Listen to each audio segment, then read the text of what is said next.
If you see those two cunts that live in the cottage, tell them I have words. You'll recognize those two cunts because you're with one. I guessed it all, didn't I? You're just here and dragged me along to buy gas because you don't want to be with me in Florida. Like that morning in Florida, you baited me with that cunt on the phone to say out loud that you don't want to be there. And when we left so abruptly, it's exactly what I said, that as soon as we got home, you'd leave. And you did just that, even though you promised otherwise. If you don't want to go back to Florida, just say so. If you and I are done, just say so. I'm not going to fork over another penny for you to fuck me over ever again. Because I know that you'll just still drag that skank bitch back with us. You keep complaining about the cold and that you want to go home. I want to be in Florida. You only want to be in Florida or anywhere else with my money. Obviously, I am not the one you want to be with because you fucked me over today too.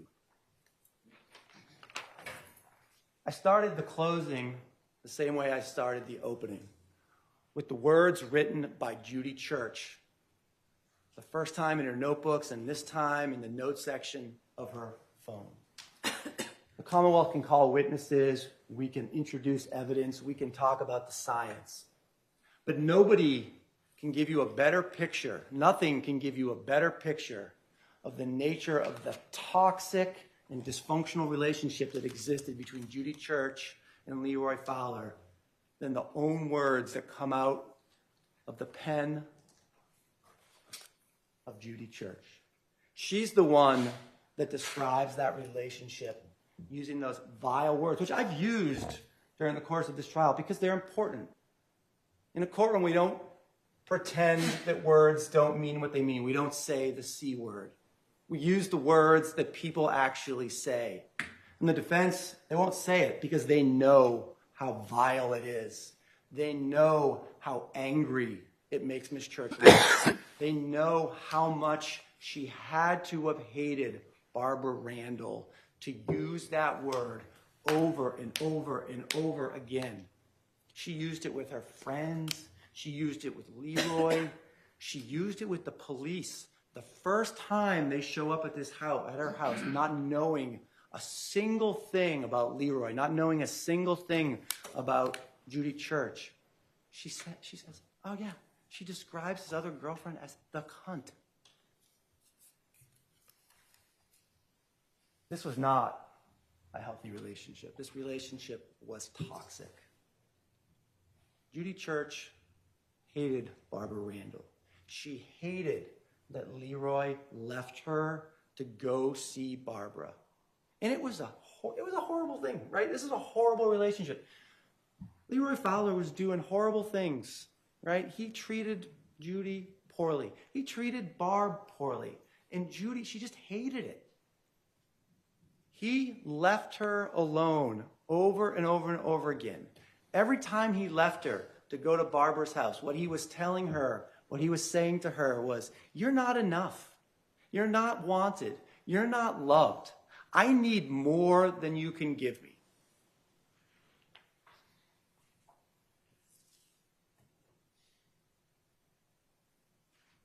Judy tried to make up for that with her money, right? She bought him she bought him 2 motorcycles. She bought him a second one because she saw Barbara Randall riding on the first one that she had purchased. That's how much she hated Barbara Randall. That's how much she hated their relationship. She bought him a truck. She bought him a house.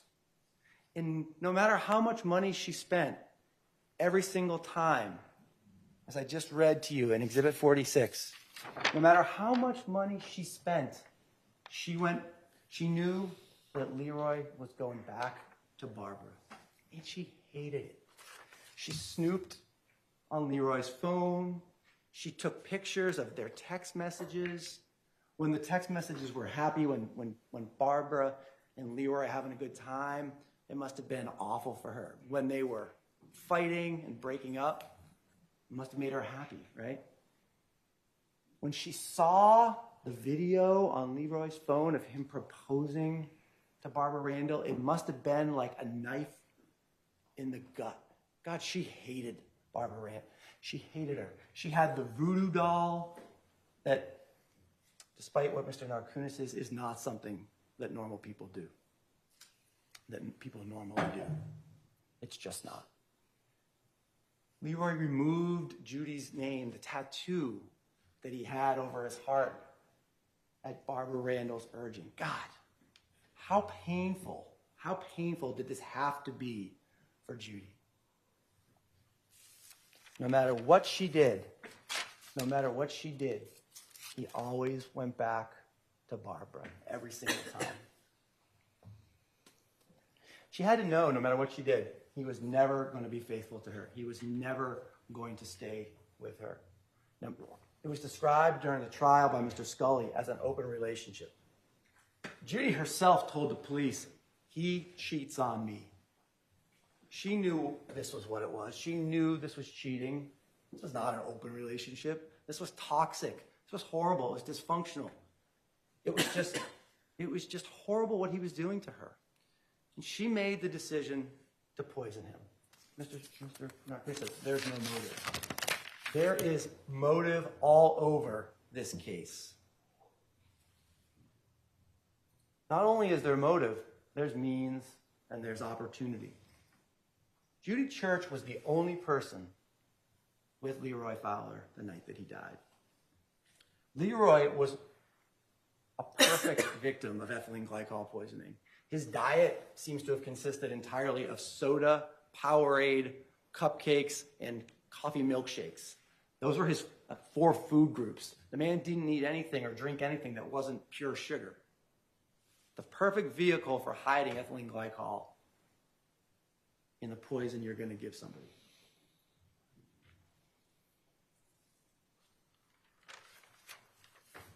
Now, if Judy and Leroy's toxic and dysfunctional relationship provided the motive, that night is the means and the opportunity. You heard from Dr. Shin and you heard from the medical examiner how quickly the ethylene glycol starts to poison you once it gets into your body. The only person that was there that night with Leroy was Judy Church. Now, Leroy knew enough to not drink ethylene glycol on his own, right? Leroy worked on cars, he worked on motorcycles all his life. Leroy knew how dangerous this stuff was. And Leroy liked cocaine, right? That's what Leroy was looking to do. Leroy was looking for cocaine. And Leroy was doing whatever it is that Leroy wanted to do. Now, what's the first sign on November 11th that something is amiss? Now, I'm not talking about Leroy's illness, but what I'm talking about is the 911 call. What does Judy say in the 911 call? Yes, 108 Central Ave. We need an ambulance. Hear what's going on there? I don't know. My boyfriend must have ingested something. My boyfriend must have ingested something. How did she know that he had ingested something? People only use the word ingest when they're talking about poison. No one says, I just ingested some water, or I just ingested my morning cup of coffee. You ingest poison. And Judy used that word because, not because she was admitting that she committed the crime, but because that's what was on her mind. She knew full well that he had ingested something. Now, the EMTs show up, and they don't know that he's ingested something. The first thing that they say to each other is, oh, maybe it's neurological, right? They take him to Anna Jakes. Anna Jakes doesn't know that he ingested something right away. They're still working. They're trying to figure out what happened to him. Doctors, nurses, nurse practitioners, they don't say, oh, yeah, he must have ingested something. No, Judy Church says he must have ingested something, knowing full well that that's actually what happened. Before the EMTs get there, there's the videos. Those videos are horrible. They are chilling. They are the best possible evidence of murder in the first degree with extreme atrocity and cruelty. Usually you have to rely on a medical examiner or a doctor or a witness to say, oh, the victim was suffering. You don't have to rely on any witness. You don't have to rely on any person who came in and testified. You get to see for yourself how much pain, how much agony, how bad it was for Mr. Fowler that morning. He can't stand. He can't get up no matter how many times he tries. He can't talk. He can't breathe. He is moaning in agony. What does Judy Church say to him? Are you having fun?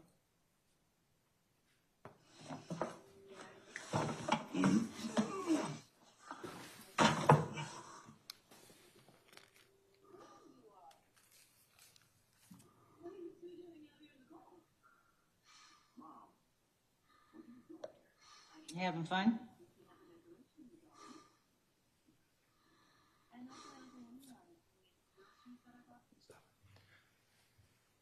If the person that someone loves is on the floor, unable to stand, unable to walk, unable to talk, you don't pull out your phone and you start videotaping.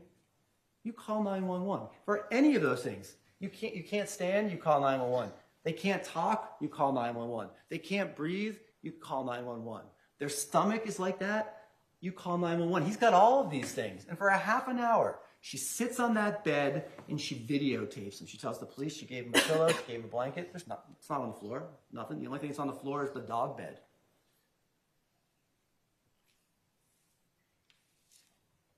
She never mentions to the police that she took these videos. She never mentions to Anna Jake's hospital that she took these videos. If you wanted someone to get better, if you wanted to help somebody, wouldn't that be the first thing that someone would show the police or someone would show the hospital? Hey, take a look. This is what he looked like. This is what he looked like for a half an hour. Maybe this will help you diagnose him. Maybe this will help you figure out what's wrong with him.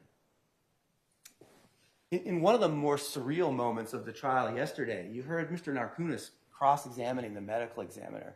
And he had the medical examiner agree that, yeah, if Mr. Fowler had gotten treatment sooner, maybe he could have lived. Who's the person responsible? Who is the person responsible for Mr. Fowler not getting immediate medical treatment? The defendant, Judy Church. She sat there in that house videotaping him for 30 minutes. She tells the police as early as 6:30 that morning he started to fall down. She told the hospital as early as 3:30 that morning he was falling down and that he couldn't stand up. Now, at some point, it had to become clear to her that explaining a dead body on the floor of her bedroom was not a good idea. She calls 911. She gets the chance to have her own narrative with the EMTs, with the police officers, with the firefighters that came. Oh yeah, perks. This is perks. I saw this before in 2019. There's no perks in his system. He never took any perks. She tells the police, oh, it's perks. There's no perks. There's none. They never find him. She tells them he had them. There's no evidence of that. Only her word.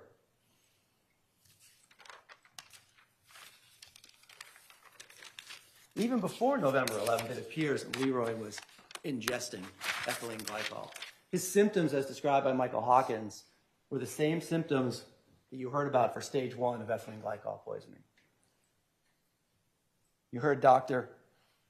Shin from Mount Auburn talk about the kidney problems, the kidney failure that it looked like Leroy was experiencing, and how that could have been, how concerned she actually was for someone who's not even with us anymore about the fact that he couldn't urinate. One of the most serious symptoms that she could tell you about kidney failure. Judy talked openly to everybody about poisoning Leroy Fowler. Now she says it's a joke. As Tammy Fowler said when she was on the stand, it's not so funny after Leroy is poisoned. She texted people about poisoning. She texted, I want to poison somebody, and I have somebody picked out. This was in September of 2022, weeks before Leroy died of ethylene glycol poisoning. She told the police how they used to watch true crime. She called them the murder shows. Perhaps in answer to Mr. Narkunis' questions, that's where she learned what ethylene glycol could do.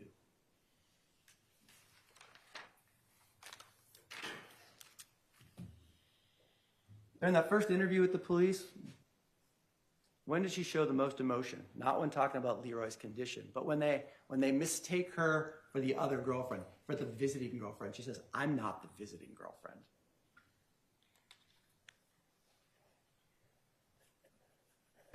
Two months before his death, she took a picture of his room. And it was that exhibit that we talked about a couple days ago, the orange liquid in the cup. See it on the screen. The defense insisted, no, it's red, it's red, it's red. Well, Sergeant Williams insisted, no, it's orange. And you can see it's orange. And it's exactly the same color as the liquid in the Powerade bottle. Why would anyone take that picture?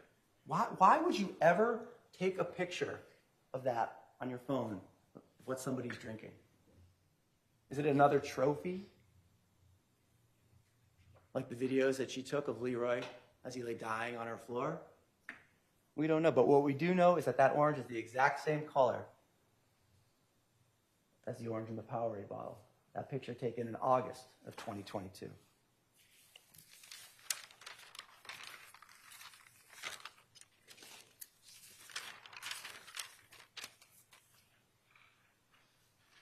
What else? The murder weapon, the Powerade bottle. It was found in her kitchen. It has her DNA on the mouth of the bottle, underneath the cap. That's not transfer. That did not sit in that recycling bin and pick up DNA underneath that cap. You heard Ms. tell you, she swabbed underside cap. Was not picking up DNA from anywhere. No matter, Mr. Lakin can tell you about transfer all he wants. But DNA really does come from touching things and drinking from things.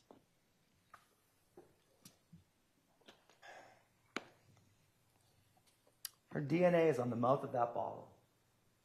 She drank from that bottle. She drank. Did she finish the Powerade?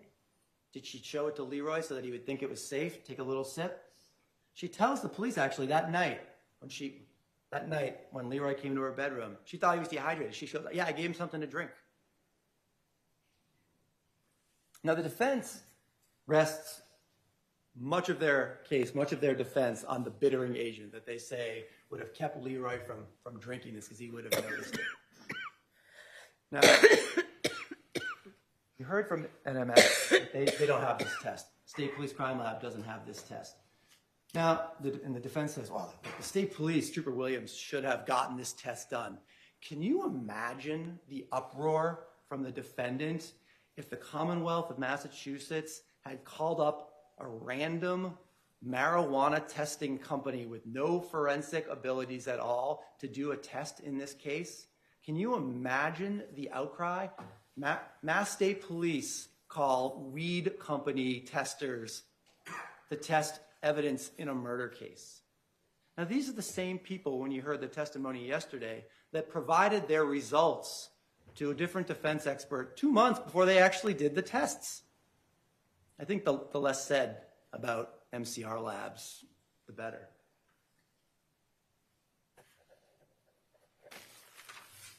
Those bittering agents exist to keep people from drinking straight antifreeze. They don't exist to keep people from drinking antifreeze that has been mixed in with soda or Powerade, that it's down to 2.5% of the bottle. That's not what it's there for. You're not going to take that. You're down to 1 or 2 parts per million at that point.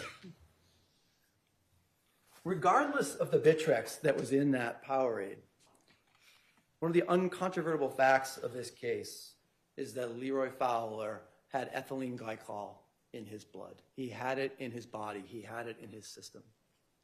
That's what he died from. Dr. Shin agrees.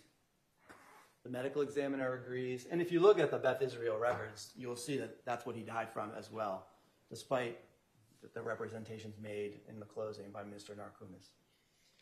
Right at the top of the Mount Auburn records, it's right at the top of the differential diagnosis, is ethylene glycol poisoning. And that was before they even had the 52 milligrams per deciliter number of ethylene glycol in Mr. Fowler's blood. Leroy drank ethylene glycol within hours of that video being taken on November 11th. He had to have drunk it in the house. He had to have drank it that night. Judy Church had complete and utter access to his food and his drinks. In her interview, you heard her say, "You won't find Leroy's fingerprints on a pot or a pan." She did his cooking. She made him his drinks. She made him his milkshakes. He was the perfect victim. He had COVID and lost his sense of taste. He destroyed his taste buds with years of cocaine use and cigarettes. He was the perfect victim for an ethylene glycol poisoning murder. That is motive means an opportunity. Leroy didn't kill himself. If he had, the bottle of antifreeze would have been sitting in his bedroom, right? Someone shoots themselves, the gun falls to the ground. It's there underneath the body. Someone takes pills, you take a whole bottle of pills, the pill bottle is there. There's no antifreeze there. If he had been drinking that himself, just drink it, kill himself. No, there's absolutely no evidence of that. As Judy Church told the police numerous times, oh, Leroy thought far too highly of himself to kill himself. Not a single person came in here and gave a shred of evidence that suggested that Leroy Fowler was going to kill himself. Leroy Fowler liked his life. He liked having Judy buy him things. He liked being able to go to Barbara when he wanted to. He wasn't the one with the problem in this relationship. Judy was. Now, a few minutes, well, that's actually been a long time now. Almost an hour and a half ago, the judge explained to you the elements of first-degree murder, the two theories that the Commonwealth is proceeding under: premeditation and extreme atrocity and cruelty. Now, with respect to premeditation, there are a few things in the world when you're going to kill somebody that require more premeditation than taking a poison and adding it to someone's drink. The very definition of having to think about what you're doing, unscrewing the cap, pouring it in, making sure that they drink it. And as for the extreme atrocity and cruelty, that video provides all the evidence that anyone would ever need to know that this murder was committed with extreme atrocity and cruelty.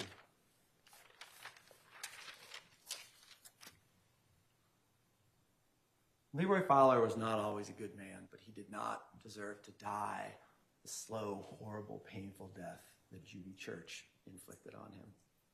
All that she had to do was leave. All that she had to do really was kick him out. He didn't have a house. He didn't have any money. It all came from her. But she couldn't do that, right? Because she couldn't let go of this competition that she had with Barbara.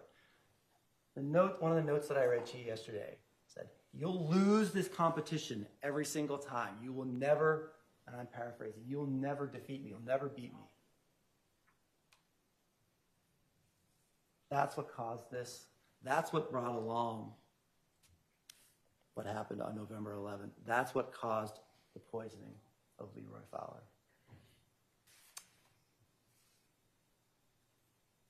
I ask you, after your deliberations, you return a verdict of guilty on both theories of first-degree murder and find her guilty. Thank you.